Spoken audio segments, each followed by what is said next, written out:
Hey everyone, welcome back to Frivolous Arguments. This is the third video in the Before We Begin series, and thankfully the last one.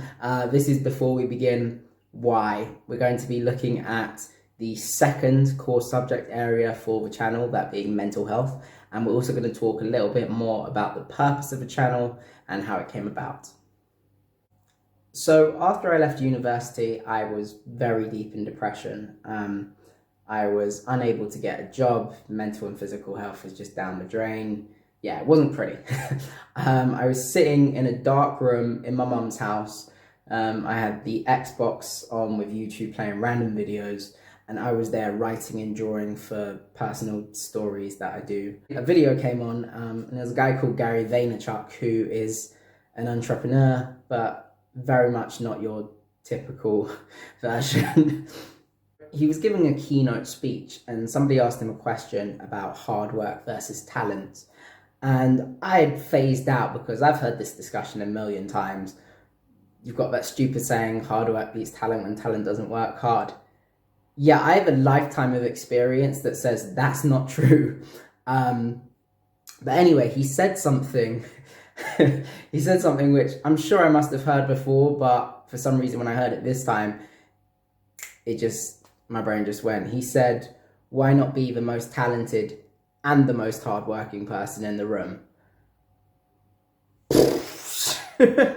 After that, I was trying to think about ways that I could build myself up and advance my career in the future, even when I was struggling to actually get a job in the first place. But from there, I thought of this idea for the podcast. I searched for legal podcasts, and all I found was one from the US and one from the UK, which stopped about 5 years ago. So it was an empty space. From there, I went into full brainstorming mode, and I spent days researching, watching videos, writing. I filled pages and pages and pages of one of my notebooks, which I still have. Yeah, my brain went off. Coincidentally, about a week later, I actually got my first job offer, which I took very quickly. I moved all the way back up north and incurred a bunch of debt in the process. But from there, I basically just made a bunch of excuses for not starting the channel up. It was, I didn't have money to buy equipment, wouldn't have a microphone, and didn't have a camera, and didn't want to do it on my phone. Then it was that I'm so fat and out of shape, and it's just extra chins and rolls that I didn't want to post it all over the internet. And it was that the people that I wanted to do the channel with weren't available because, hey, they actually had lives too. Yeah, I basically just made a bunch of excuses not to do it. Why did I eventually start? Well, I joined the local American football team, and we had a good season, and we got to the national finals after we'd already gone unbeaten and secured promotion, and we lost. And it doesn't really have any effect on the season, but I take any loss so hard, let alone that, and in the way that it happened. Usually in those circumstances, I would do a completely J thing and disappear into a black hole, and nobody would see me for months. But I didn't do that. For some reason, I actually chose to take positive action after it, which is directly in contrast to anything that people know about me. Yeah, it was very strange. So I did some more work on the channel. I had ideas, I wrote a bunch of stuff down. I was setting up all the social media and all the accounts and that kind of stuff. And then I was in court working and testing a draft post, and didn't realize that it was linked to my public Facebook account, which then got posted. I got a bunch of notifications, figured out what happened, and basically had a panic attack at court. Yeah, I started the channel by accident. The idea for the channel actually just started out as a podcast.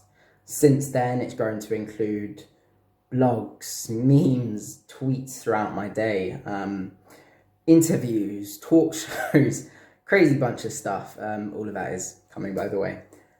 But it was because when I looked around, I saw there wasn't really a community for people. Most of the resources that people had was aimed at people who went to Russell Group universities and people who got first, and really a very select, like 5-10% of law people.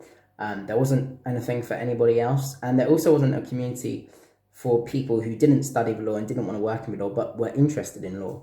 So I wanted to put out as much information as possible while also combining it with we'll call it a unique J entertainment factor. What if paralegals shared all their horror stories? What if people shared the trials and tribulations of trying to get a training contract? What if we shared new job postings that came up? Yeah, there's a bunch of stuff we could be doing. I mean, and on the other side of it, like, we were filming a practice for one of the podcasts and we were talking about a new subject which came up. It was policemen in the middle of the raid using a person's trampoline in their back garden, which, by the way, is hilarious and disrespectful on so many levels. But it's just fun stuff we could be doing. As I've mentioned before, this is a very personal project, but also something that I want to turn into a community-based one. And that's a way to enjoy what you're doing whilst improving yourself. Now, ironically enough, one of my strengths is bringing other people in. When I play football and basketball, I want to be a playmaker. That's why I've done so much teaching and mentoring and tutoring as well. I'm very good at making those around me better. It is the great irony of my life, or at least one of them, that I'm so extremely antisocial, but I'm so good at helping people. But my point is, there's a bunch of stuff that you can do. So let's say you come in, get involved with the project, and you're a great writer, write blogs. Or you want to be in front of a camera, you can do that. Or you're an amazing researcher, double down on it. There's so much that you can do in so many ways that you can get involved. So basically, I want a bunch of talented people to come in, enjoy themselves, develop their skills, and have a wicked time whilst doing it. Eventually, I could even phase myself out so that you have students and trainees and graduates running it, because let's face it, you guys don't need to see my face all the time. The other huge part of this channel is mental health. Since I was diagnosed with depression over 6 years ago, it really has taken on a life of its own.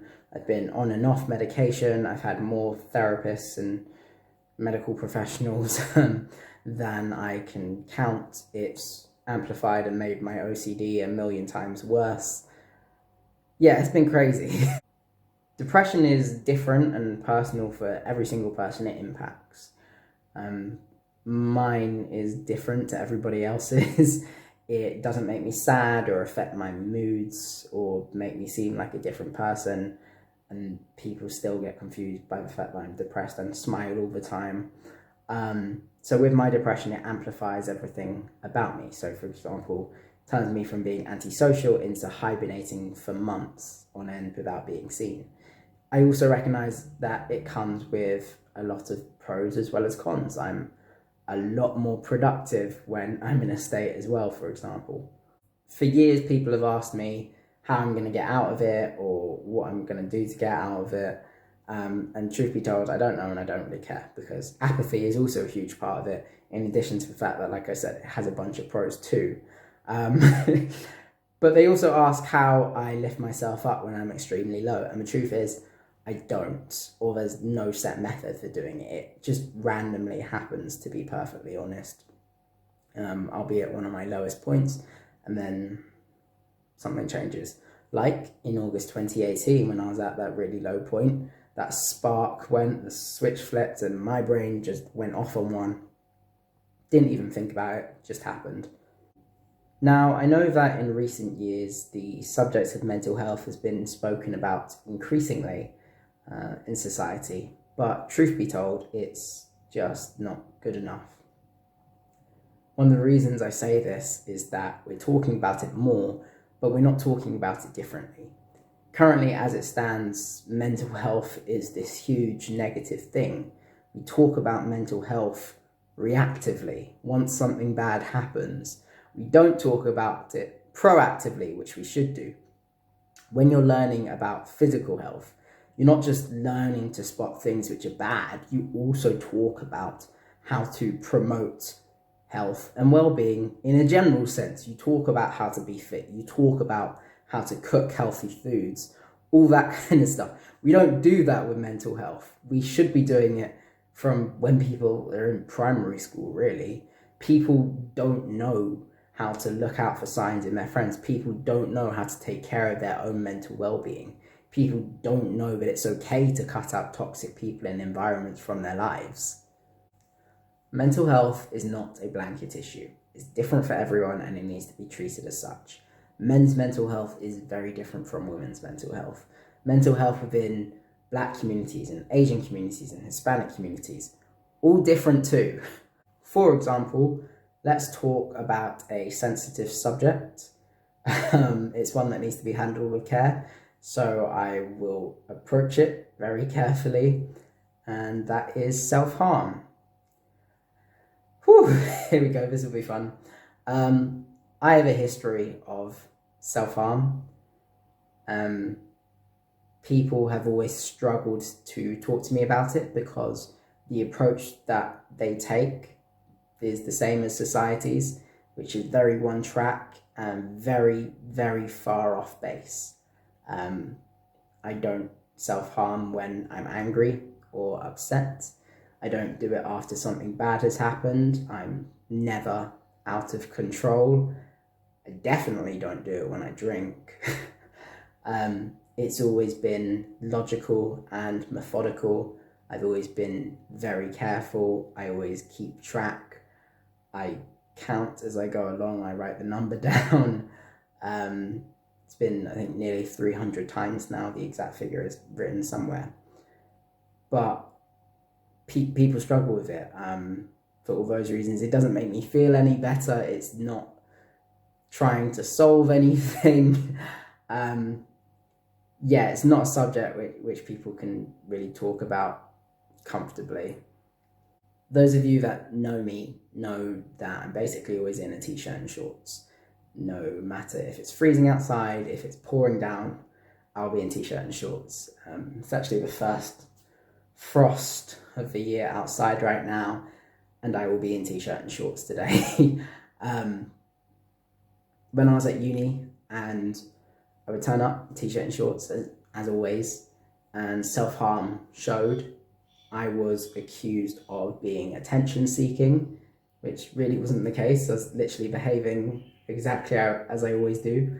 And then when on a rare occasion I wore a hoodie and it was covered, I was accused of being ashamed and trying to hide it, which was also way off base. There was no way to win. Likewise, the way people would talk to me, I remember getting so sick and tired of people talking to me about self-harm when they smoked, for example. Like, my scars will literally heal. Your lungs will turn black and there's nothing you can do about it. Like, really? Are you being serious? The bottom line, effectively, is that mental health is important. So let's talk about it. And let's change the way we talk about it. This channel is my first major or significant attempt to share that with people. Frivolous arguments, literally meaning unnecessary confrontational discussions, is a great way to increase and change the conversation. At least I personally believe so. I've had a habit for a long time where I go into a room and I say something outrageous and people react how they do. And I listen and I watch and I learn so much about people just off of one small thing. And this is the same. Throw things out there, see how people react, and we can watch, talk, and all learn at the same time. With regards to all the legal stuff, I mean, most of the content that's out there in the world comes from the top down. It's people who have reached the peaks of their careers. I'm certainly not that. I haven't done anything, I'm not successful, nobody knows me. Very much at the bottom. I have no idea what I'm doing, let alone in a position to tell anybody else what to do.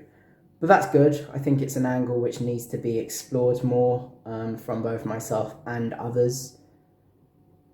Yeah, I think it'll be helpful.